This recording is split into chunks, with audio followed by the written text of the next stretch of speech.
प्रीति, आप फिलहाल अपनी निजी जीवन में किन जिम्मेदारियों को निभा रहे हैं? आपकी शादीशुदा के आई थिंक 14 साल हो गए हैं। आप अपनी शादीशुदा जिंदगी को कितना एंजॉय कर रहे हैं? इंजॉय तो बहुत करे। निजी जिंदगी में आप दो सवाल पूछ लिए आपने, एक कि या कैसे कौन जिम्मेदारी सी है, हाँ। रिस्पॉन्सिबिलिटीज है, जिम्मेदारियां हैं। जिम्मेदारियां तो होती हैं। मेरे दो लड़के हैं, एक 6 साल का और एक 11 साल का। I have two boys.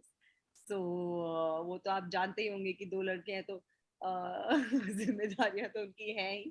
पहली जिम्मेदारी ये है कि उन्हें एक अच्छा इंसान बनाए।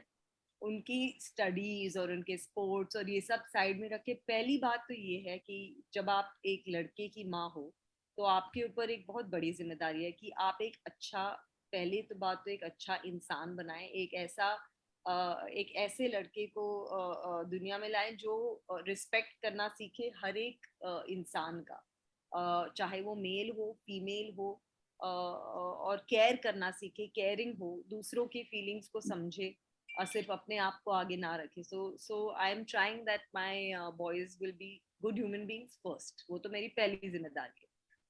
मेरी जिम्मेदारी है अपने ऑफिस स्वेन एंटरटेनमेंट, जो हमारा कंपनी है जो बहुत सारी चीजें करती है, जो फिल्में भी बनाते हैं हम, एड फिल्म्स करते हैं, इवेंट्स करते हैं, शोज करते हैं, और फिर प्रो पंजा लीग जो हमारा दूसरा बेबी है उसे भी हम अब हम ग्वालियर में 22nd 23rd और 24th को एक बहुत बड़ा बड़ा रैंकिंग टूर्नामेंट करने जा रहे हैं, जहाँ पे हम 500-600 एथलीट्स आएंगे जिन्हें हम रैंक करेंगे, और इनमें से 180 एथलीट्स जो हम चूज करेंगे वो हमारे लीग में जाएंगे।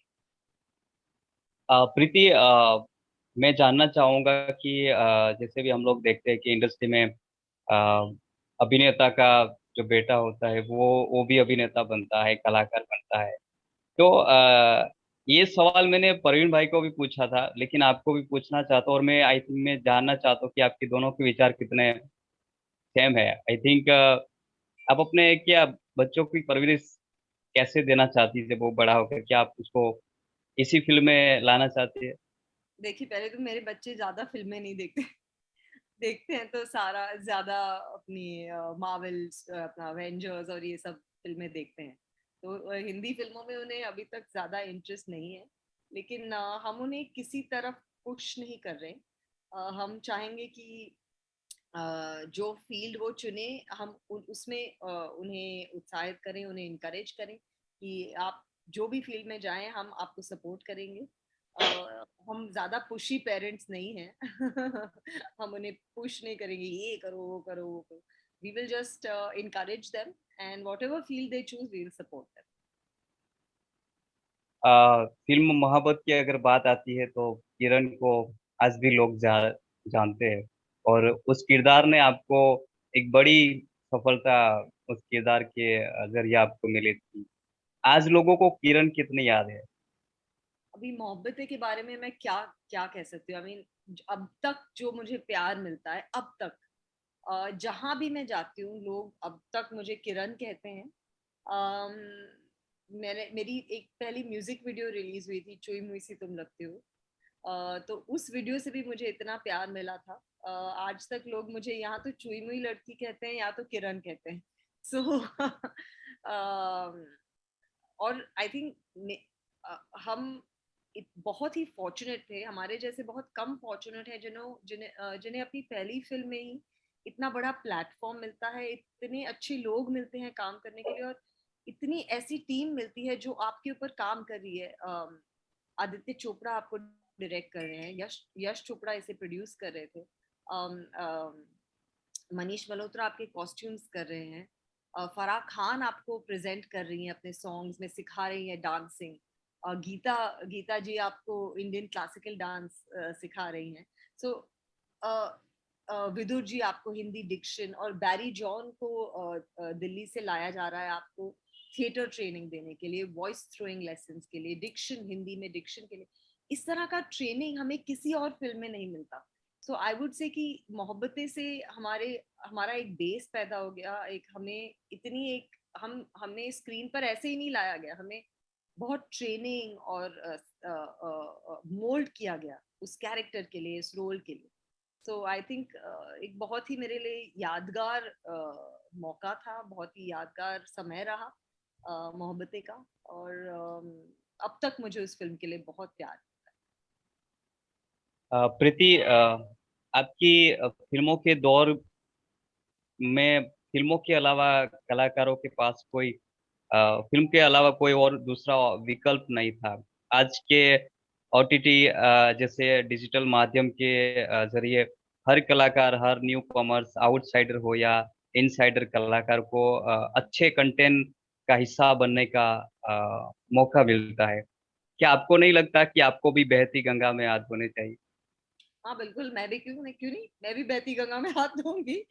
मैं काफी ओटीटी स्क्रिप्ट्स पढ़ रही हूँ, और जल्द ही मैं चूज करूंगी एक, उनमें से एक। और मैं ये अपने सारे ऑडियंस और फैंस को अश्योर करना चाहूंगी कि मैं कोई ऐसा रोल नहीं करूंगी जो उन्हें ऐसा ना लगे कि मुझे ये नहीं करना चाहिए था। I want to do something that excites me. It should be an exciting role, it should be an interesting role for me. So मैं एक ऐसी स्क्रिप्ट की तलाश में, मैं बहुत सारी स्क्रिप्ट्स और ओटीटी पे, टेलीविजन पे तो बहुत सारे लोग कहते हैं मुझे, but television I can't give time to, because I am very busy with Swen entertainment जो हमारी कंपनी है। बहुत सारी चीजें वहां पे कर रहे हैं। तो मैं तभी ओटीटी पर आऊंगी जब मुझे एक ऐसा स्क्रिप्ट और एक ऐसा रोल मिलेगा जो मुझे एक्साइट करता है और इंटरेस्ट करता है। लेकिन जल्द ही होगा ये, क्योंकि मैं काफी स्क्रिप्ट पढ़ रही हूँ। प्रीति, जैसा कि आज के ओटीटी कंटेंट जो आ रहे हैं जिस तरह से, उस पे महिला एक्टर्स के लिए अभिनय करने का स्कोप ज्यादा मिलता है, और उनके लिए महिला आधारित कहानियों का हिस्सा बनने का भी बहुत अच्छा मौका है। आप ओटीटी पर महिला आधारित कैसे किरदार करना चाहती है? जी बिल्कुल, मैं चाहूंगी कि एक वुमेन ओरिएंटेड रोल या स्क्रिप्ट मुझे जरूर मिले, जिससे मैं ऑडियंस को एक जो मेरा जो फिल्मों में जिन जिन रोल्स में उन्होंने मुझे देखा है उससे कुछ अलग हो। So definitely I am looking for one such role. और ओटीटी में आपने बिल्कुल सही कहा कि बहुत ही अच्छे किरदार लिखे जा रहे हैं औरतों के लिए, और हर एज की औरतों के लिए। अ, मैं भी ये भी जानना चाहता हूँ प्रीति मैम, कि जब आपने, आज आपको पल आई थिंक याद होगा कि नहीं, मैं लेकिन फिर भी पूछना चाहता हूँ कि आपका जो पहली बार आपने कैमरा का सामना किया था, वो उस वक्त आपके मन में कैसा डर था, और वो अनुभव जब आप उसको देखते हैं तो कैसा महसूस होता है? पहली बार जब मैंने कैमरा को फेस किया था वो एक कोलगेट जेल के एड फिल्म के लिए था। और मैं 16 साल की थी, और 16 साल की मैं कुछ डर नहीं होता। कोई सोच, इतनी कोई कोई नहीं सोचता।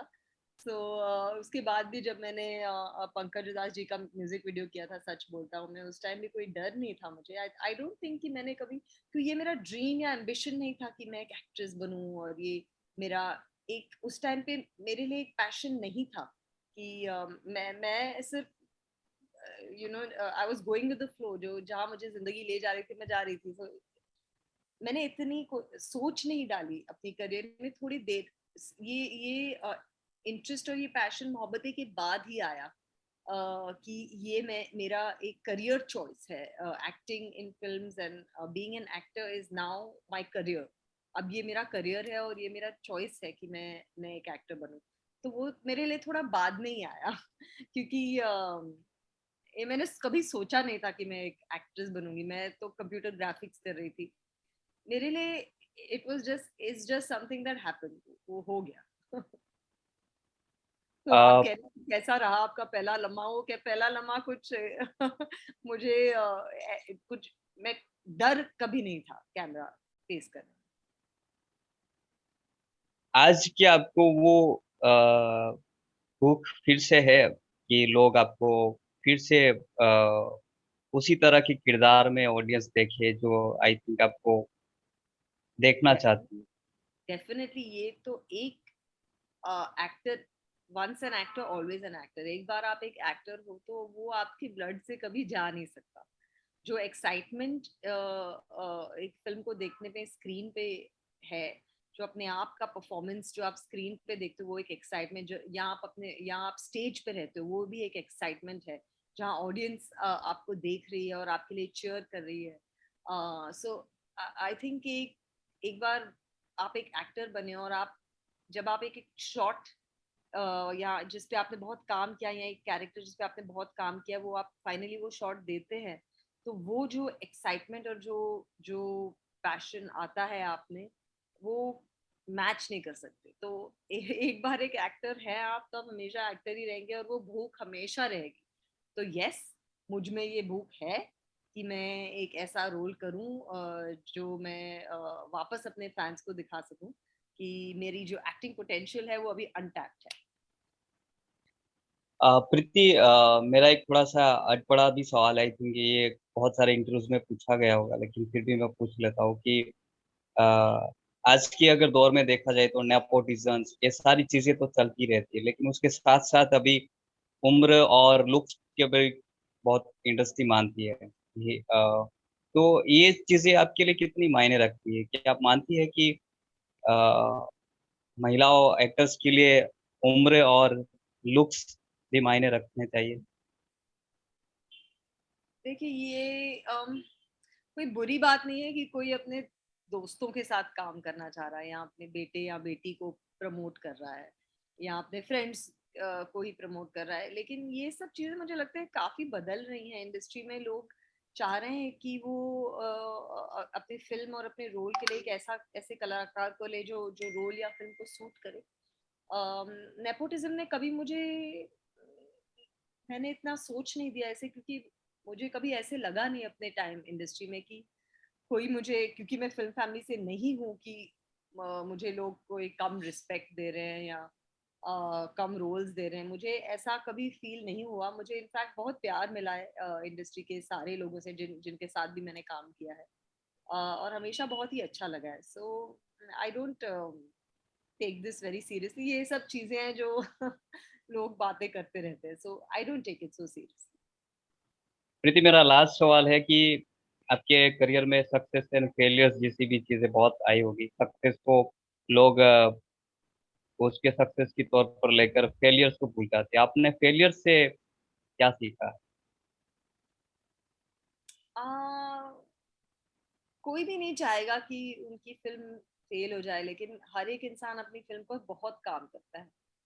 तो फेलियर से आप यही सीखते हैं कि मेहनत करना कभी छोड़ना नहीं चाहिए। ऐसा नहीं होना चाहिए, आप अगर जिस दिन आप सोचे कि ओ मैं तो हार गई, मैं तो फेल हो गई, तो उस दिन आप उसके बाद आप कभी बढ़ नहीं सकते।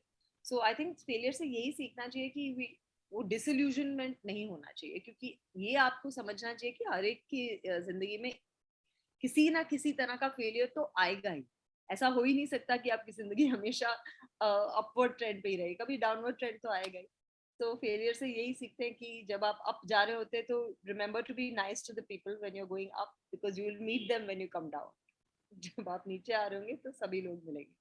सो सभी लोगों को रिस्पेक्ट दीजिए, और सभी लोगों को प्यार से के साथ प्यार से रहिए, क्योंकि ये आपके मन की शांति के लिए भी एक चीज अच्छी है।